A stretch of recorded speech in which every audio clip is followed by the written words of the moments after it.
Halo guys, nih gue mau coba buat menjelaskan komponen yang ada di top war ya. Gue juga butuh koreksi, barangkali ada yang paham, barangkali ada yang salah pahamnya. Oke guys, nih jangan dilihat ya tuh duitnya kere 93, diamondsnya cuma 100, sudahlah ini mah bukan sultan. Ya, ini ada components.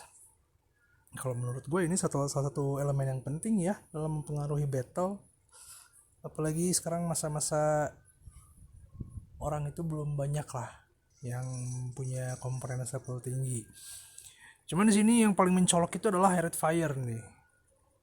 Karena di game ini emblem ini tuh jadi penentu ya siapa yang akan nembak duluan.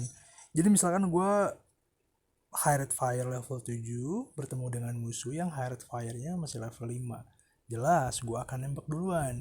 Nggak peduli kalau misalkan level gue lebih tinggi, tapi Harriet Fire gue kalah, gue akan harus siap nerima damage duluan. Dan kalau misalkan mereka mengirimkan pasukannya yang tipe attack, karena pasukan itu ada dua ya, ada yang tipe defense dan tipe attack. Kalau tipe attack ya udah ada besar kemungkinan gitu gue nggak akan nembak tapi udah habis duluan. Nah itu efeknya dari Hired Fire ini. Terus kalau misalkan untuk WB ini ada efeknya, cuman nggak efektif lah. Karena setelah gue coba itu, kalau misalkan kita pakai nih, kita akan nembak duluan 9 kali ya. Baru si WB-nya yang akan bales. Nah, ketika gue copot, yang pertama nembak gue nih.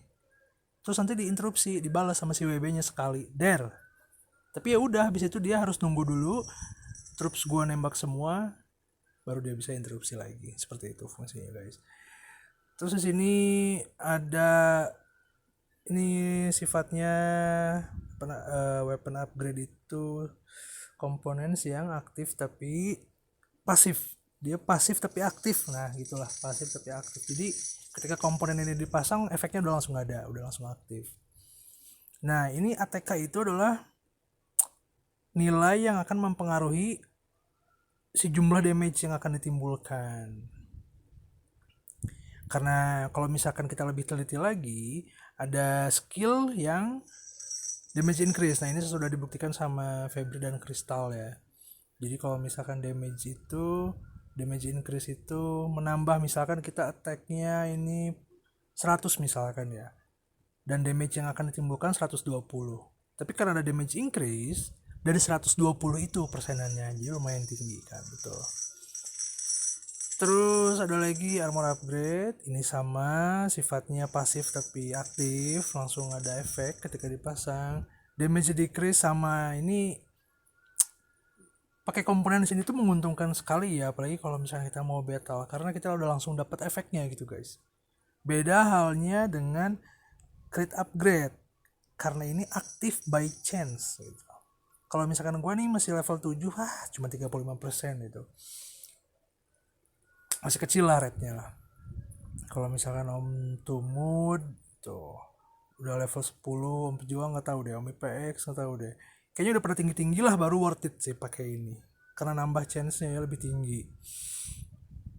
Terus ada lagi oh ya, ada lagi Tenacity, ini juga pasif tapi aktif. Ada lagi maneuver, ini juga sama ya. Jadi kalau misalkan yang chance gini sifatnya, lebih baik nantilah kalau di level gede dipakainya. Kalau untuk sekarang kita mendingan tipenya durable dan attack seperti yang ada di tank ini nih. Nah, itu saran sih, masukan. Tapi yang namanya komponen itu bisa disesuaikan dengan strategi apa yang mau dipakai sih guys. Contoh aja, ini kan sekarang gue tipenya seperti ini ya, tipenya durable plus attack. Pernah juga gue coba pakai manuver level 7,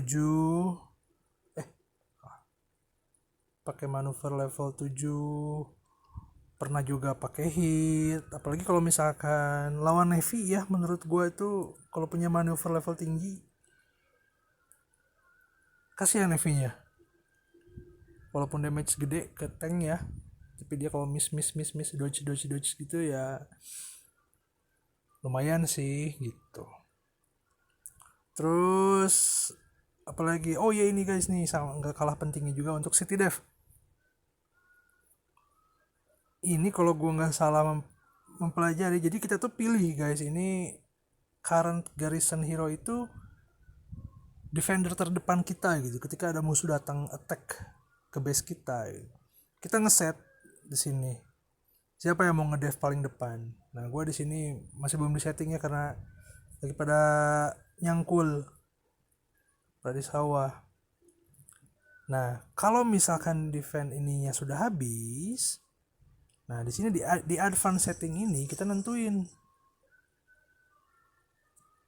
berhubung jumlah tank itu bisa nyampe 200-an ya kalau kata Om Pejuang. Jadi kita punya keuntungan lebih nih kalau misalkan kita naruh land force-nya di urutan pertama. Ini bisa aja nih Air Force atau Navy ya. Cuman kalau gue sih karena Navy itu jumlahnya dikit, Air Force jumlahnya dikit, terus emblemnya jelek-jelek, jadi ya udahlah mendingan gue Land Force duluan deh paling depan. Abis dah nggak apa-apa bikin lagi.